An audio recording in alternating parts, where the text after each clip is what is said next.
Let's talk for a second about that Ohio State-Penn State game because, Stugotz, it's not just that Ohio State has beaten Penn State the last 8 times they've played. It's not just that Ohio State has won that game 14 of the last 16 times. It's that Penn State got a pick six and was inside the Ohio State 5-yard line twice without getting points. Yep. And if that last goal line stand was not, here's James Franklin it, here's Penn Stating it. Mm-hmm. Ohio State then running the ball 11 straight times to extinguish your undefeated season. Yes. When you know they're going to run the ball. It's not like in terms of where it is that these teams and these programs talk about toughness, Stugotz. Mm-hmm.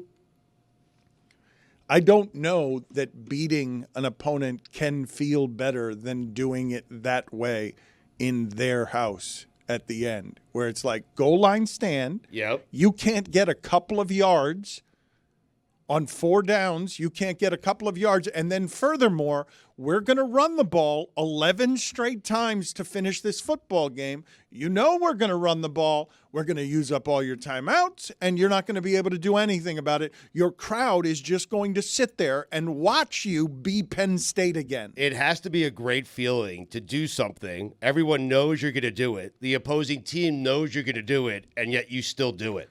Because that's exactly what happened yesterday, and you're right. No, Dan, that has to feel great. It's not just that part, though. That part's one part of it.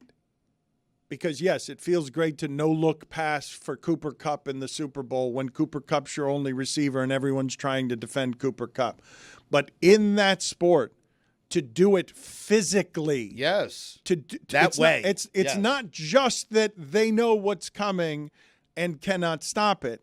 It's that on both sides of the ball, offensively and defensively, as you're in your home stadium with everyone rooting for Penn State's season to this time be different.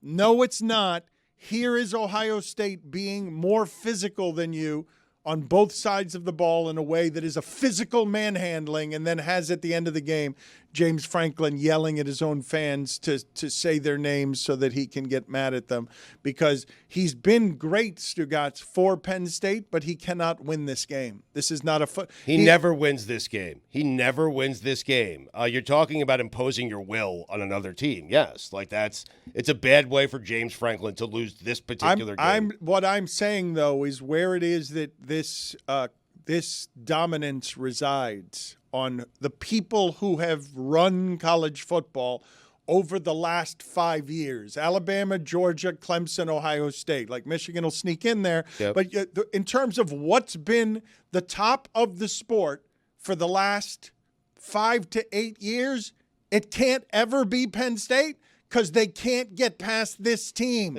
They don't have an ability, not at home, not on the road, not with James Franklin as their coach, not with a running quarterback, not with the handing the ball off. This is supposed to be the most physical Penn State team. Oh, look what happens at the end. Not quite physical enough. It can't be Penn State because they can't get past Ohio State, and it can't be Ohio State because they can't get past Michigan.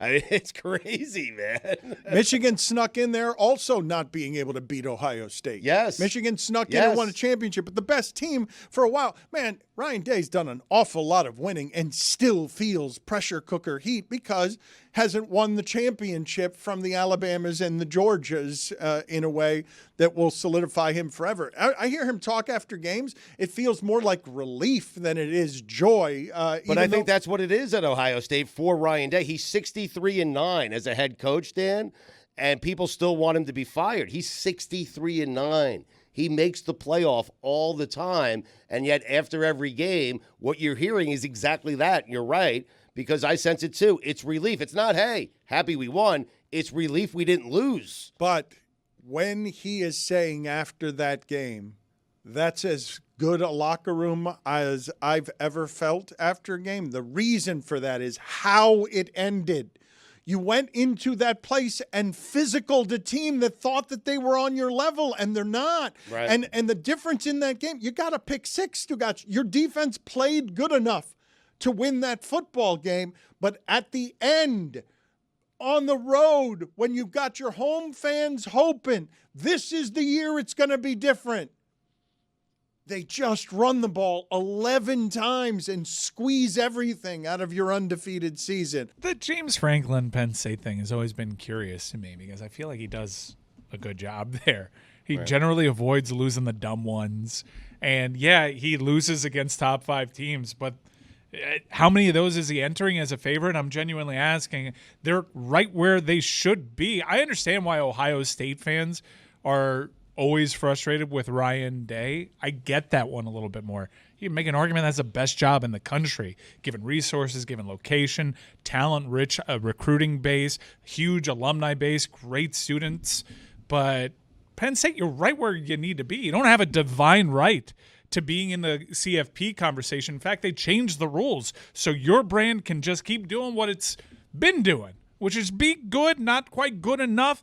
That's kind of Penn State football. And James Franklin, I get being frustrated that James Franklin delivers on that expectation because you don't occasionally luck into where's the big signature win where we all think that the monkey is off our back. But Penn State is just doing fine. That should be fine. He is 1-10 against Ohio State. He is 1-13 when facing top 5 teams. That's not fine.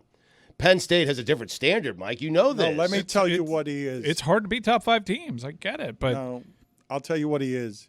He's Mike Gundy. He'll get you 9 wins, and he's always going to be the 3rd best in a conference that only has 2 good teams.